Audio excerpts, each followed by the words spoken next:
Afternoon mga bro, isang maulang araw ngayon. Time check, 12:30 na. Yan. 12:30, 2:30 ng hapon. Yan, makulimlim pa rin. At medyo nagkaroon ng tubig dito kaya nag-winalis ko muna. Nagawa nung nagbara yung drainage doon. Kaya yun, inayos natin kaya okay na ngayon. Yun. Ang kinalabasan ng ating filter after 2 days. Yan na sila. Ang linaw na ng tubig, kitang kita na yung ilalim. Hindi unlike nung mga nakaraan na medyo napakalabo talaga. Ngayon kitang kita na yung ilalim. Karagdagang isda na lang ang kulang para sa ating para magkaroon naman ng ibang kulay. Kung may pera na tayo, bibili tayo. Yung panim natin yan, malusog na malusog. Yung sibuyas, pati yung bawang, tanglad yan, malibagong muslina, yun buhay din.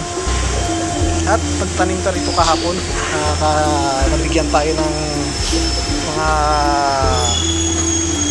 tawag dito, talbos ng kamote.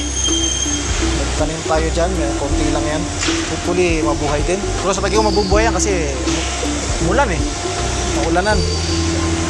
Kahapon ko lang ng hapon na tanim yan. Ngayon okay na sila, mabubuhay na yung mga yan. Yan nga ang update sa ating fish tank sa alagang isda. Ayan, linaw ng tubig, diba? Tinanim natin yung sibuyas dahon. Ayan, tubo na rin. Kahit paano mabawasan ang ammonia ng tubig natin. At the same time naglagay tayo ng filtration system sa ilalim, yung yun nga, sponge filter na merong biofilter sa loob. Okay na okay, malinaw na malinaw ang tubig natin. Yun, bihag natin, yan sila, yung binubugbog ng mga ibang kalapati. Nakakawa naman, binubugbog sila. Yan, yung mga alaga natin, nakatapos ko lang magpakain, kaya yan, busog na. Pero parang bitin parang bitin pa sila, diba? Dalawa dyan sila umuwi. Yan na lang ang pakawala natin. Wala na tayong ibang pakawala na kalapati maliban sa dalawa na yan. Nga lang medyo masama pa ang panahon ngayon dito. Ulan. Malakas ng ulan kaninang umaga. Mabugso-bugso pero malakas. Kaya yun, mabutik sa trabaho. Kahit pa paano wala na yung tubig dito, winalis-walis na natin, kunti na lang. Pero yan pa ulan, nagbabadya pa ulit. Kaya yung mga alaga natin dyan lang muna yan.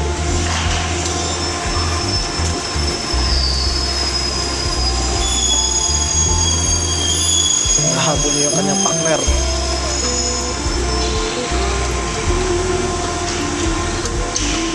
Kawawa naman, yata nakakaginom ng tubig ito.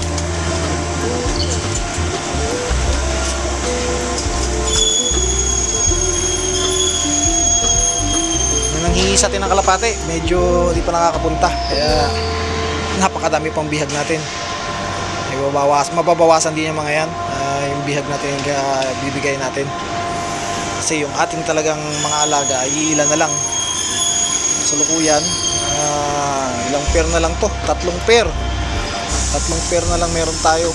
Ito, yung dalawang pair na yan, yan talaga sa atin yan. Ito yung bagong magiging natin, bagong magiging breeder, yung dalawang yan.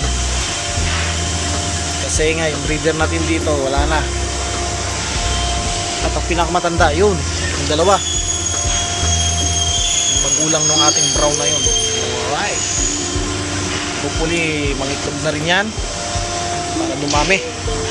Ngayon din to ng ating fancy.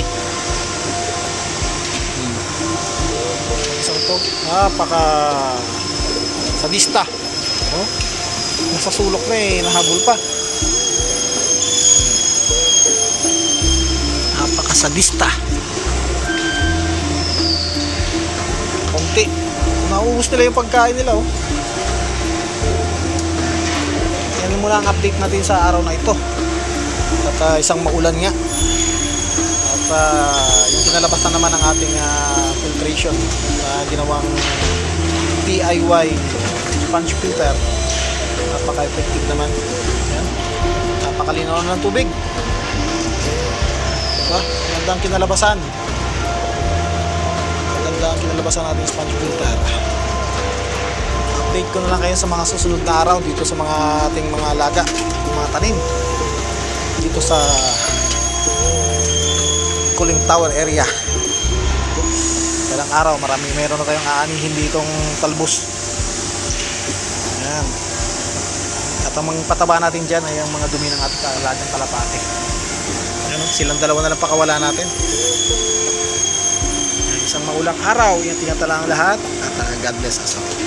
Bye!